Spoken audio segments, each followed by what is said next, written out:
हमारी संस्कृति, हमारे संस्कार सदा रहे हमारे साथ। भारत की पुरातन गाथाएं और महान संतों की वाणी। सब्सक्राइब करें तिलक कथाएं। कई तरीके की एलईडी लाइट्स आपके घर और ऑफिस के लिए। GR LED lights, make India bright.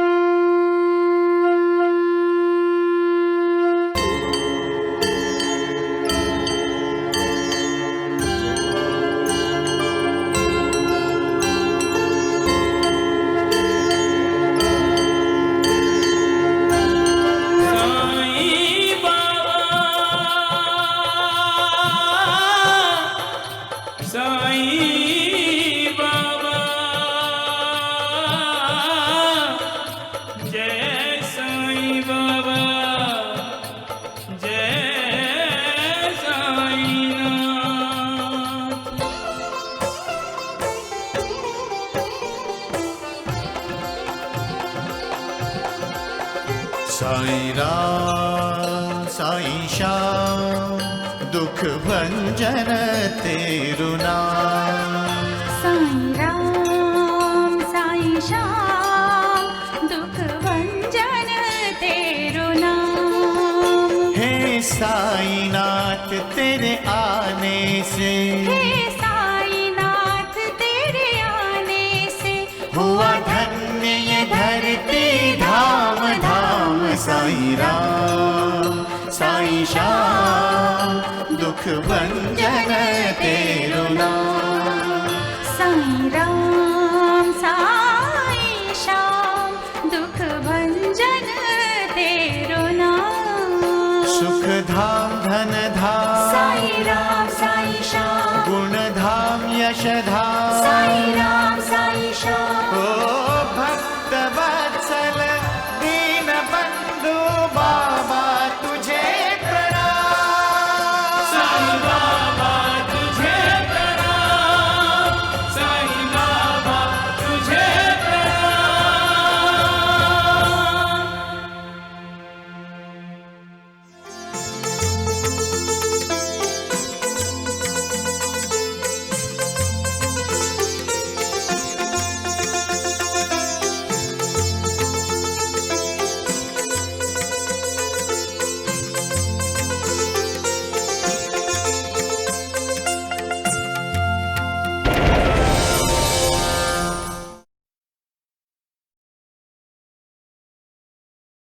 अगर आने वाले अगले 2 महीनों में तुमने किसी अच्छे लड़के के साथ जानकी की शादी करा दी तो मैं तुम्हें और 15,000 दूंगी। याद रख ढोंडिया, 10-12 दिन के अंदर अगर तूने मेरी कमर का दर्द ठीक नहीं किया ना तो मैं तेरी कमर तोड़ दूंगी, समझ गया?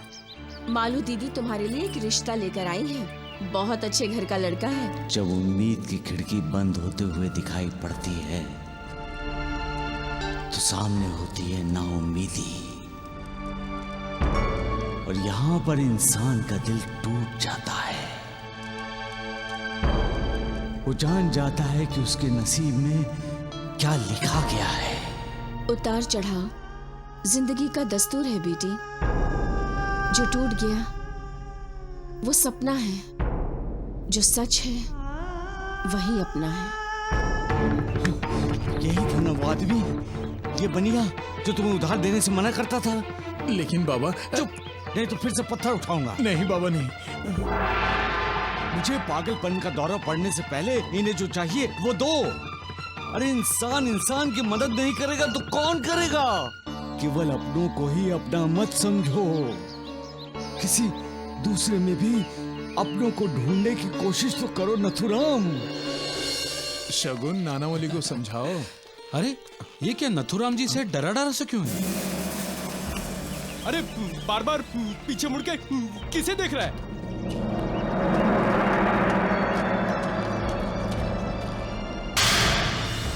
नथुराम जी क्या हुआ? ऐसे क्यों देख रहे हैं आप? पत्थर तो नहीं है आप लोगों के हाथों में?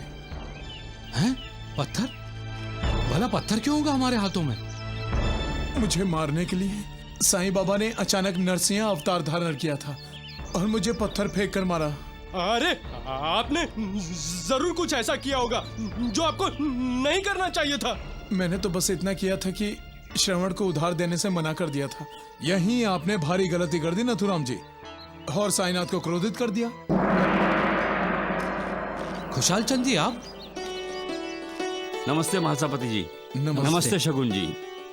नमस्ते नानावली। नमस्ते नथुराम जी।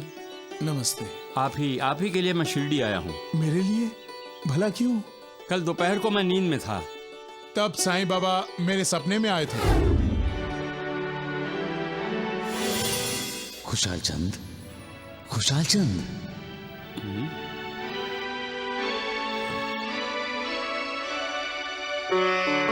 बाबा आप बैठिए। बैठूंगा मैं तुम्हारे पास तब जब तुम शिरडी आओगे। इस समय नहीं। इस समय मैं तुम्हारे पास एक काम से आया हूँ। आज्ञा कीजिए बाबा। खुशहाल चंद, मेरा नथुराम बनिया के पास उधारी हुई है। कब आओगे तुम मेरे पास शिरडी? अभी बाबा, इसी समय आपके साथ ही आता हूँ। सपने की बात समझते ही मैं यहाँ आया हूँ। नथुराम जी, साईं बाबा की कितनी उधारी आपके पास है? मैं सब चुकता कर देना चाहता हूँ। खुशहाल चंद जी, साईनाथ की मेरे पास कोई उधारी नहीं है। ऐसा कैसे हो सकता है? बाबा ने मुझे साफ कहा है। अभी भी सपने की बात मुझे पूरी तरह याद है और बाबा कभी झूठ नहीं बोलते। खुशहाल चंद जी, बाबा के भक्त की उधारी साईनाथ की अपनी उधारी है। केवल श्रवण की उधारी के लिए ही साईनाथ ने आपको संकेत दिया है। नथुराम जी, आप दुकान पर चलिए। मैं सारी उधारी चुकता कर देना चाहता हूँ और थोड़े कुछ पैसे आपके पास भी रखना चाहता हूँ ताकि बाबा को जो चाहिए वो आप देते रहिए।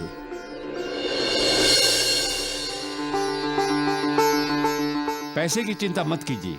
जय साईनाथ, जय साईनाथ, आदि न अंत तुम्हारा, तुम्हें श्रद्धा नमन हमारा।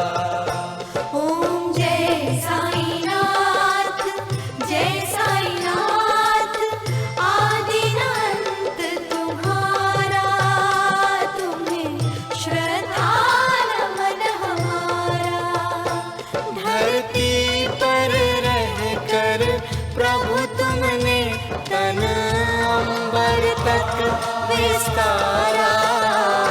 ओम जय साईनाथ, जय साईनाथ, आदि न अंत तुम्हारा, तुम्हें श्रद्धा नमन हमारा।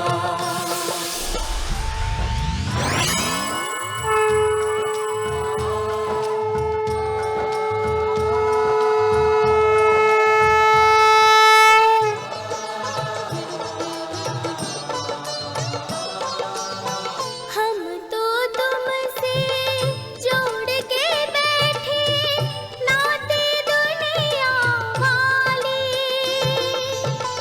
रूप विराट दिखाकर तुमने मन अचरज में डाले। रूप विराट दिखाकर तुमने मन अचरज में डाले। साईनाथ हमें फिर लौटा दो वही सहज रूप मनहारा।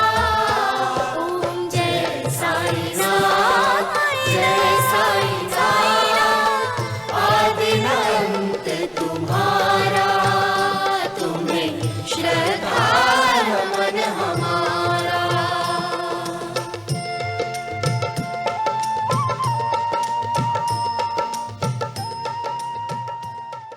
क्षमा, माफी,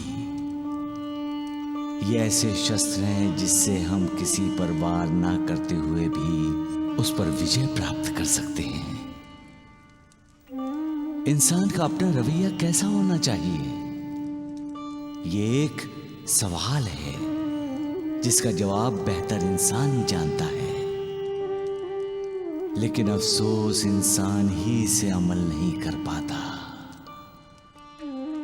मानव का पहला कर्तव्य है मानवता के धर्म को निभाना, दूसरों को उनके अपराधों के लिए क्षमा कर देना, जितनी जरूरत हो उतना ही बोलना। जब हम जरूरत से ज्यादा बोलते हैं तो वो बातें किसी काम की नहीं रह जाती और फिर शुरू होती है निंदा, एक दूसरे पर दोषारोपण, गालियां, और फिर होता है मन अशांत। और अशांत मन कभी कल्याण की बात नहीं सोचेगा। वो देगा जन्म तो सिर्फ क्रोध को। क्रोध के अधीन होने का मतलब है शत्रु के अधीन होना। इसलिए इंसान को अपने आपे में रहते हुए दूसरों के हितों का सोचना चाहिए। अगर वो दूसरों के हितों को सोचेगा तो उसका भला स्वयं होगा। सबका मालिक एक। बाबा, बाबा, बाबा, बाबा, बाबा, मुझे माफ कर दीजिए बाबा, मुझे माफ कर दीजिए बाबा। मुझे अपनी गलती का एहसास हो गया है, मुझे अपनी गलती का एहसास हो गया है, मुझे अपनी गलती का एहसास हो गया है बाबा। अब मेरी दुकान पर आकर सिर्फ श्रवण ही नहीं, कोई भी खाली हाथ नहीं जाएगा। और खुशहाल चंद जी को मुझे कोई भी पैसे देने की जरूरत नहीं है बाबा। अगर आप समझते हैं कि मेरे पास आपकी कोई उधारी है तो मैं अपने आप को भाग्यशाली समझूंगा बाबा, भाग्यशाली समझूंगा। नथुराम जी, ना मेरा आप पर कोई क्रोध है और ना नाराजगी। आपने तो व्यापारी की तरह व्यवहार किया, उसमें कोई गलत नहीं है। इस दुनिया में लेन देन पैसे के बिना नहीं होता है, इसलिए तो पैसे की अहमियत है। लेकिन मुझे खुशहाल चंद जी से कोई पैसा नहीं चाहिए बाबा। और हम सबके यहाँ रहते हुए आपको राहता के खुशहाल चंद जी से पैसे लेने की क्या जरूरत है देवा? श्यामा, खुशहाल चंद के पिता चंद्रभान से मेरा और उसका दोस्ती का रिश्ता है। तो क्या हम आपके शत्रु हैं?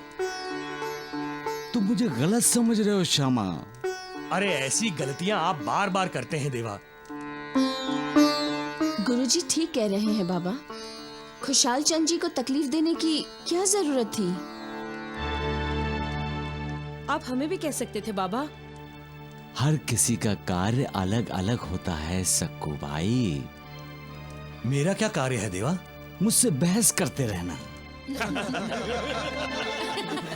बस बस ऐसा कहकर आप बात खत्म कर दीजिए।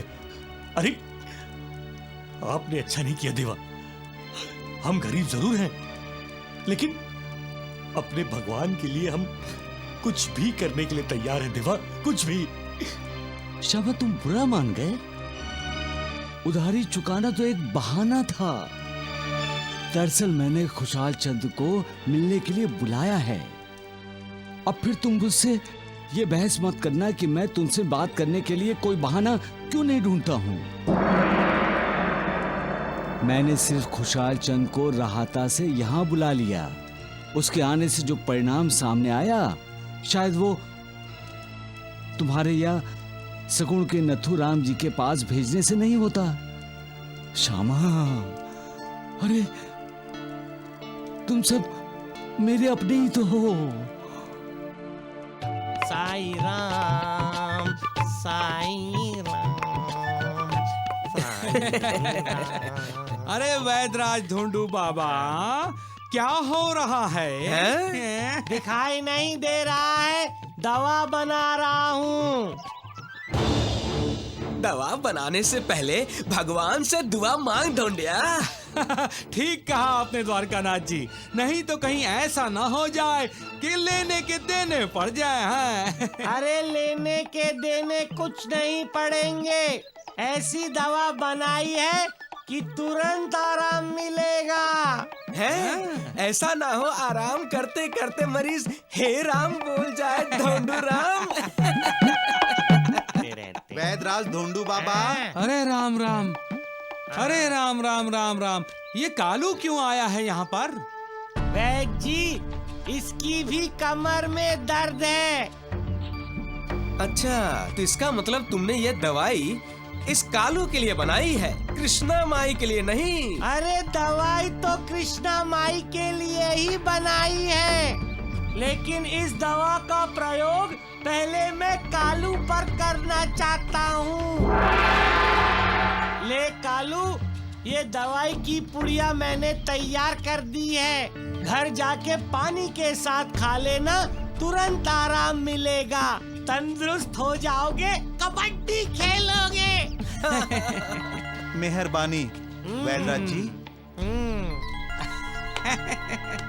देखा वैद्य जी, अब आपको पता चलेगा कि आपका चेला कितना महान है। अब आप ऐसा कीजिए, वानप्रस्थ आश्रम के लिए प्रस्थान कीजिए और वन जाते जाते इस मोटू पेटू जाड़िए को भी साथ ले जाइए। ढोंडिया, जीवाजी जरा पकड़ना इसको। पकड़ो और जरा कस के मत उठिए वैदराज। अरे धीरज रखो, धीरज रखो वैद्य जी। हम लोग तो जाना ही है, लेकिन जाने से पहले मैं कृष्णा माई से मिलकर आता हूँ। अच्छा अच्छा, मिलके आता हूँ। इसे पता नहीं कि कृष्णा माई का घर यमलोक ही है, जो एक बार गया कभी न लौटा। राम राम राम राम राम। बाबा, आपकी इजाजत हो तो मैं राहता जाना चाहता हूँ। जरा संभल कर जाना खुशाल चंद, रास्ते में सिर फिरे लोग मिल सकते हैं। अरे सिर आप फिराते हैं देवा, और मुझे सिर फिरा कहते हैं। अरे मैंने, अरे आप चाहते हैं तो मैं चला ही जाता हूँ यहाँ से। बैठिए बैठिए गुरुजी। अरे क्या बैठिए महालसापति जी, आपके साईनाथ ने तो एक बार भी बैठने के लिए नहीं कहा। अब बैठिए। देखा सक्कू भाई, चामा बच्चों को शिक्षा देते देते खुद बच्चा ही बन गया है।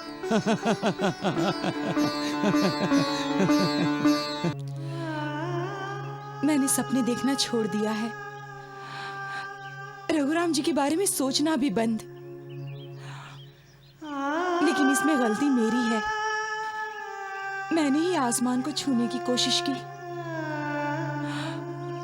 और अब मैं क्या करूं पौना, क्या करूं?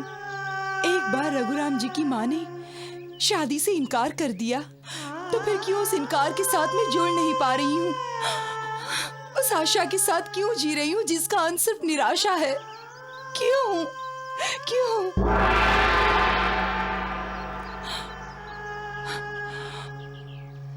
पौना, जब तुम्हें बेचने की बात चली थी तो मैंने उसका विरोध किया था, परंतु मेरी शादी का कोई विरोध नहीं कर रहा। माँ पिताजी भी चाहते हैं कि मैं शादी करके ससुराल चली जाऊं। कोई मेरी शादी का विरोध क्यों नहीं कर रहा है पौना? क्यों? कोई विरोध क्यों नहीं कर रहा है पौना? तुम ही बताओ क्यों? जानकी हजारों में एक है मुकुंद की माँ, ऐसी लड़की ढूंढने पर भी नहीं मिलेगी। क्या कहती हो चाची? ठीक कह रही हो मालू। वो जिस घर में जाएगी उस घर में लक्ष्मी जी की कृपा होगी। वो सब तो ठीक है, पहले लड़की को तो बुलाइए। हाँ, जानकी, ओ जानकी, अपने आप को संभालो बेटी, संयम रखो। जानकी, जानकी, ये क्या? तुम्हें देखने के लिए लड़के वाले आए हैं? क्या तुम ऐसी रोती सूरत लेकर उनके सामने जाओगी? उस रघुराम के लिए रो रही हो जो तुम्हारा है ही नहीं। मेरी मानो, मुकुंद भी रघुराम की तरह अच्छा लड़का है। यही बात तो मैं इसे कब से समझा रही हूँ चाची, लेकिन ये अब भी उम्मीदों से भरी है। जानकी, जब इंसान उम्मीदों से बंध जाता है ना, तब हाथ सिर्फ ना उम्मीदें ही आती हैं और ये बहुत तकलीफ देती हैं। मेरी मानो और बाहर चलो, वो लोग तुम्हारा इंतजार कर रहे हैं।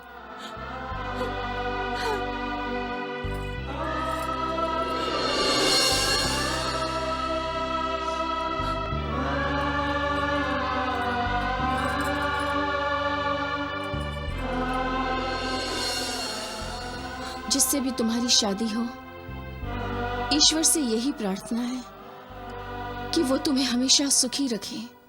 सुख क्या है? जिंदगी में जब दुख रूपी सूखा पड़ता है, अकाल पड़ता है और जैसे ही वो खत्म होता है, तब इंसान को जो खुशी मिलती है वही सुख है।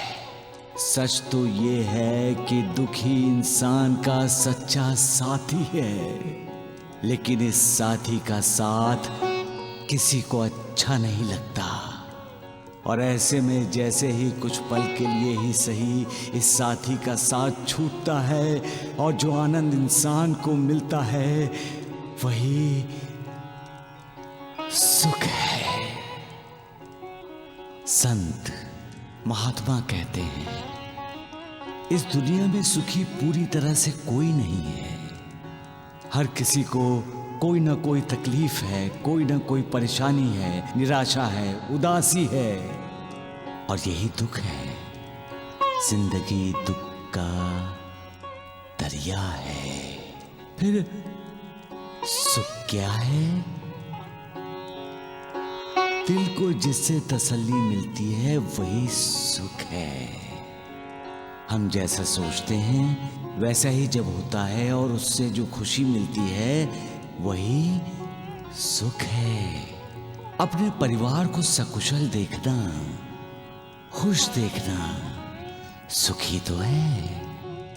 शरीर का स्वस्थ रहना सुख है। किसी बात पर संतोष को पाना सुख है। रात को इंसान जब सोने के लिए लेटता है तुरंत नींद आ जाए, वो भी एक सुख है। हम पर मालिक की रहम नजर है। हम परमेश्वरी कृपा के भागी हैं। इसका साक्षात्कार होना, इसका एहसास होना, ये तो परमोच्च सुख है। सबका मालिक एक है।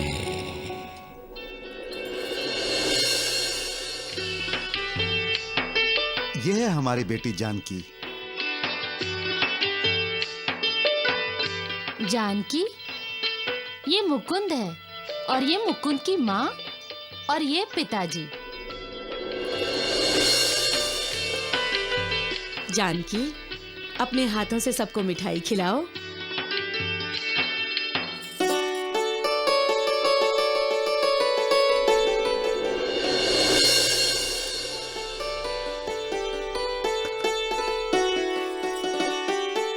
आप लोगों को अगर हमारी जानकी से कुछ पूछना है तो पूछ सकते हैं। खाना बनाती हो?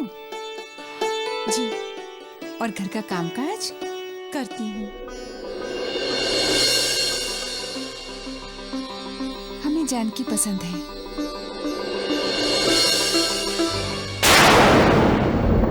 शादी क्या है? शा जमा आ ती मतलब शादी। शुभ के लिए शा और शुभ काम के लिए आदि। शादी मतलब शुभारंभ, शुभ शुरुआत। शादी मतलब नया जन्म, नया जीवन। शादी मतलब नया संसार, नया वंश, नई दुनिया। शादी मतलब नया परिवार। शादी मतलब नया रिश्ता, नए नए रिश्तेदार। शादी मतलब नए संस्कार, नया सृजन, नया उन्माद। शादी मतलब मालिक की बनाई सृष्टि में मालिक के आशीर्वाद से, मालिक की दुआ से पति पत्नी का दिया हुआ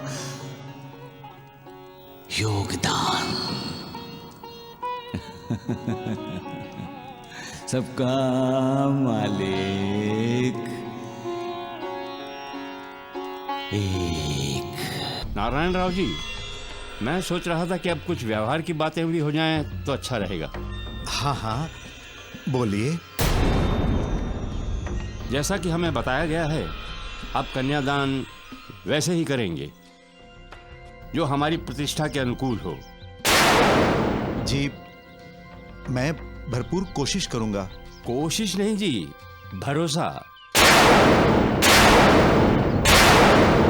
और हाँ, आपकी बेटी कम से कम 20 तोले सोने के गहने पहनकर ही अपने ससुराल में कदम रखेगी।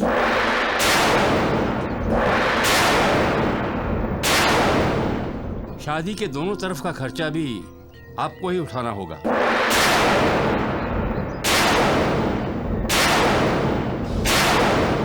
मुकुंद की शादी के लिए जो पोशाक बनेगी, यानी दूल्हे का लिबास, उसके लिए भी 1000 रुपए आपको ही देने पड़ेंगे।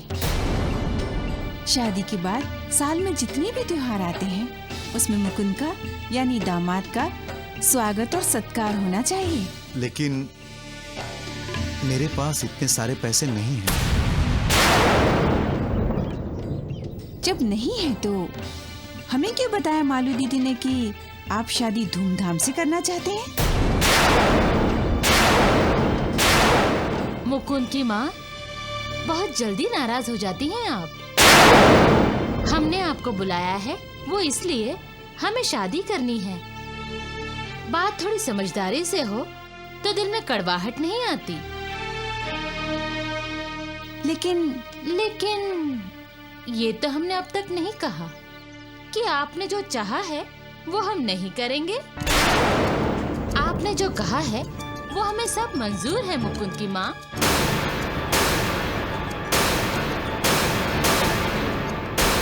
मुझ पर भरोसा कीजिए, और हाँ, आगे भी आप जैसा चाहेंगी वैसा ही होगा।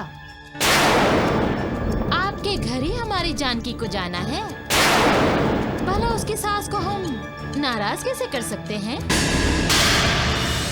मुकुंद की माँ, तो फिर शादी का मुहूर्त निकलवाते हैं। शादी का मुहूर्त तो मैंने पहले ही निकलवा लिया है।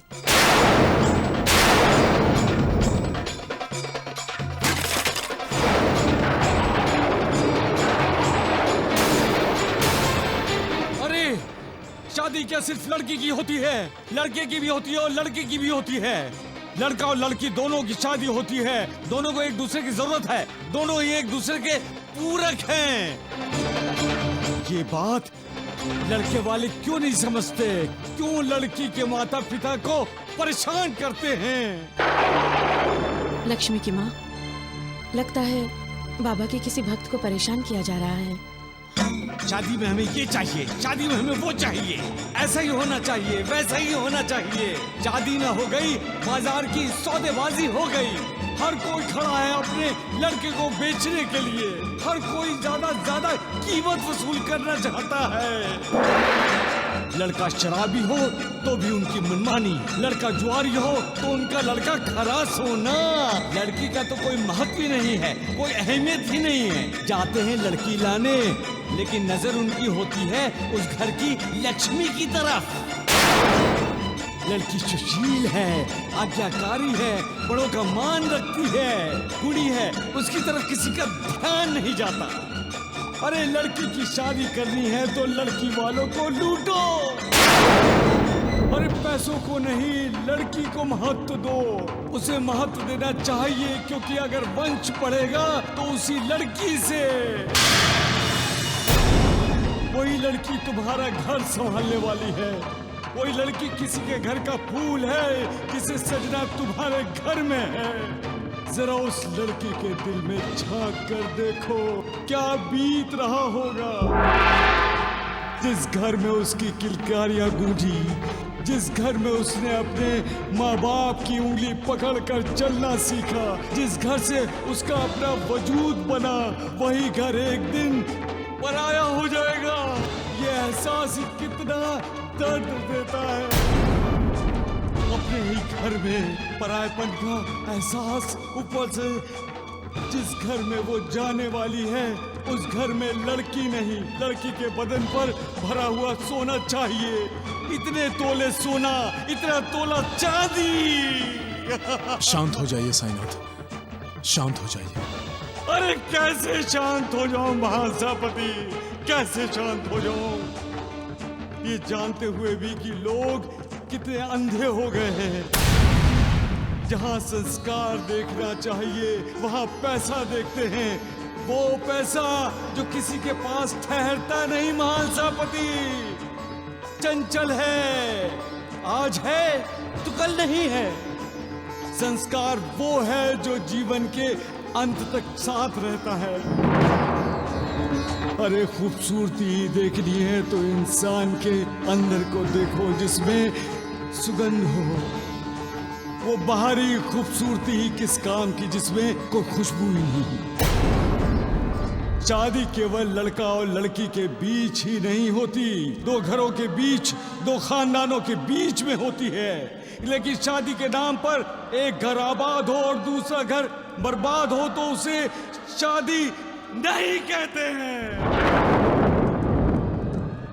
अगर है तो शादी की ये बुनियाद खोखली है, खोखली बुनियाद पर सुनहरे भविष्य का महल नहीं खड़ा किया जा सकता। हे मालिक, इस बात को लोग कब समझेंगे? जरा समझाओ इन लोगों को, समझाओ मालिक, समझाओ मालिक, समझाओ।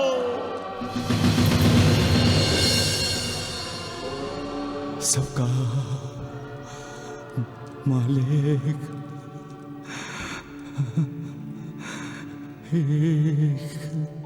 राम राम राम राम द्वारिकानाथ जी, हमें वो जो राहता में मिले थे, अरे वो जो साईं बाबा के गुरु थे, क्या नाम है उनका? जौहर, जौहर बाबा वैद्य जी। हाँ, जौहर बाबा, वो अभी तक नहीं आए शिरडी में। आ गया, आ गया, आ गया। अरे हाँ? साईं बाबा के गुरु नहीं, वो कालू, देखो चला आ रहा है कालू। वैद्य जी, लगता है धोंडू बाबा ने कालू की कमर कुछ ज्यादा ही सीधी कर दी है। राम राम राम, इसीलिए उसके साथ चार चार लठैत आ रहे हैं। क्यों धोंडू बाबा? चार नहीं, दो। अच्छा, अपने आप को वैदराज कहने वाला धोंडू कहाँ है? वैद्य जी, मुझे बचा लीजिए, जरूर कुछ गड़बड़ हो गई। अरे मैंने तो दवा असरदार दी थी। हाँ, कुछ ज्यादा ही असरदार दवा दी थी, इसलिए ज्यादा ही असर हो गया। आपका चेला हूँ, मुझे कालू से बचा लीजिए।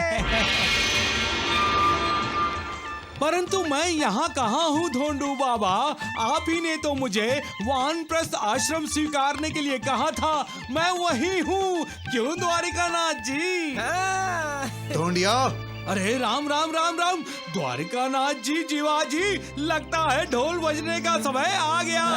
अरे वैदराज धोंडू से सीधे ढूंढिया। अरे ढूंढिया कहाँ है? वैदराज धोंडू बाबा से सीधे ढूंढिया। ढूंढिया ना कहूँ तो और क्या कहूँ? अरे तुमने मुझे कमर ठीक करने की दवा दी थी या कमर तोड़ने की? देखो क्या हाल हो गया है मेरा, दर्द अब सहन नहीं होता है ढूंढिया। देखिए वैद्य जी, इस बेचारे की हालत तो मूंग की दाल की तरह पतली हो गई है। अरे राम राम राम राम। अब देखिए उस ढूंढिया की मैं क्या हालत करता हूँ। मारो उसे। अरे अरे रुक जाओ, जाओ पीछे, जाओ पीछे, पीछे पीछे। खबरदार, खबरदार किसी ने मेरे ढोंडिया को हाथ भी लगाया तो ये मत भूलो कि ये वैद्यराज कुलकर्णी का ढोंडिया है। क्यों आए हो मारने? क्या किया इसने? हैं? हाँ बोलो। देखिए मेरी हालत देखिए, ठीक से चल भी नहीं सकता मैं। ठीक से चल भी नहीं सकता? अरे इसके जिम्मेदार तुम खुद हो, खुद समझे? मेरी अरे मैं क्या कर रहे हो? अरे वैद्यराज ढोंडू बाबा ने तुम्हारी कमर दर्द को दूर करने के लिए 2 पुड़िया बनाई थी। तुम केवल क्या लेकर गए? लेप लेकर गए। और ये दवा, ये दूसरी पुड़ी, ये कौन लेकर जाएगा? तुम्हारा? हाँ बोलो नालायक कहीं के ढोंडिया, इसका मुंह खोलो। बोलो। अरे बदबू आ रही है। अरे अब जाएगी बदबू, सत्यानाश। इसका मुंह खोलो। हाँ अब तुम्हें आराम मिलेगा। अरे रुको, इसमें पानी की भी जरूरत नहीं होती, समझे?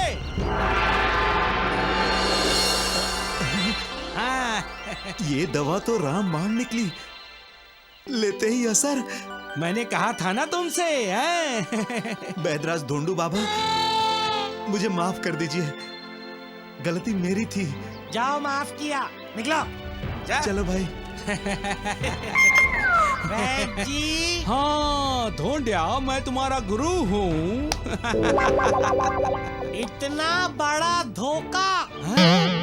तो ये सारी करामात आपकी थी? अरे राम राम। अरे इसी वक्त निकल जाओ वानप्रस्थ आश्रम, चले जाओ यहाँ से। अरे वैद्य जी मुंह क्या देख रहे हैं? उठाइए लाठी और फोड़ दीजिए इसका सर। ना ना द्वारिकानाथ जी, मैं दूसरे की फेंकी हुई लाठी को उठाकर नहीं मारता। इसके लिए तो मेरे हाथ ही काफी है। इधर आ नालायक, एक तो तुझे बचाया, ऊपर से तुम यही उल्टा बोल रहा है। वानप्रस्थ आश्रम भेजेगा, कहाँ गए? सत्यानाश हो जाए इसका। साईं बाबा, साईं बाबा,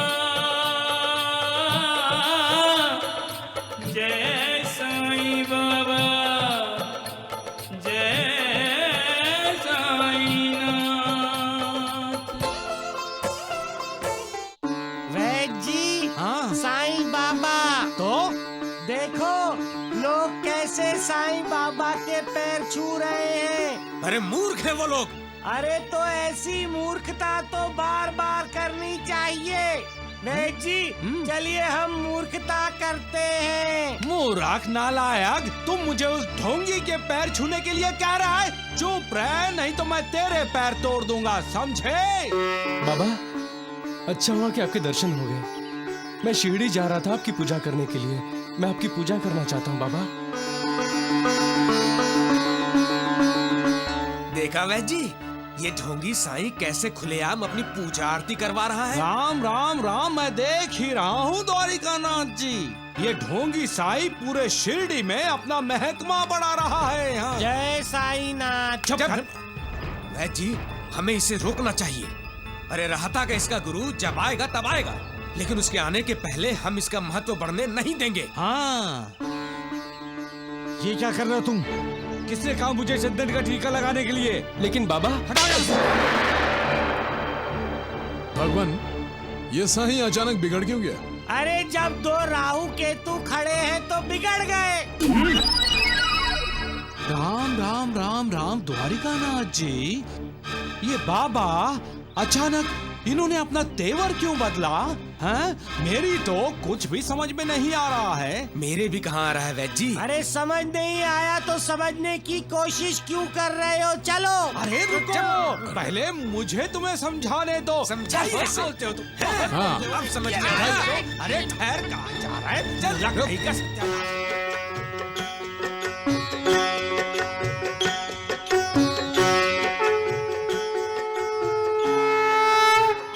महादेव शिव शंकर की जय। महादेव शिव शंकर की जय। राम राम राम राम राम राम। हाँ देखिए,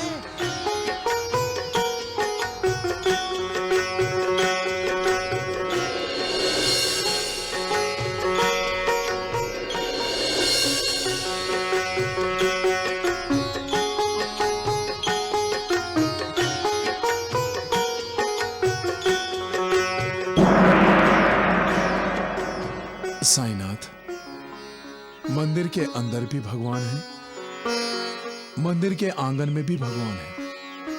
तो फिर मैं आपकी पूजा द्वारिका माई में करूं, चाहे यहां।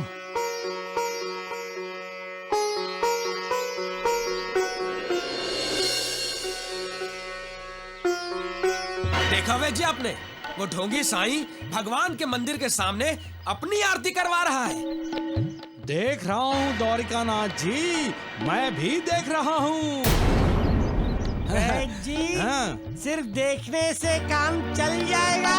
अरे जाके बाबा की आरती कीजिए, जाइए। ढोंडिया, आजकल तुम्हारे पर कुछ ज्यादा ही बाहर निकल आए हैं, नहीं लगता तुम्हें? नारायण कहीं के। चुप बैठ। अरे कतर दीजिए वैद्य जी। अरे मेरी पूजा आरती करना बंद कीजिए। आपकी श्रद्धा भक्ति देखकर मेरा मन प्रसन्न हो गया। आयुष्मान भव। ढोंडिया, अब और एक शब्द बोला ना तो मैं तुझे मार मार कर आयुष्मान भव बना दूंगा, समझे?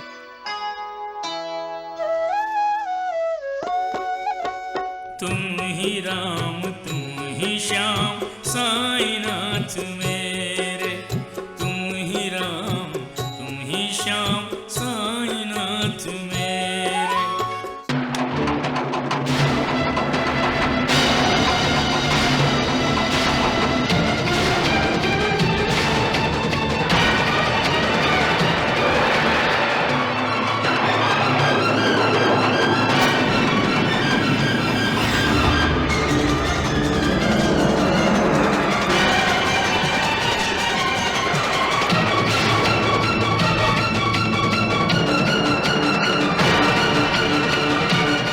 बाबा कभी कपाल पर टीका लगाने नहीं देते, क्यों?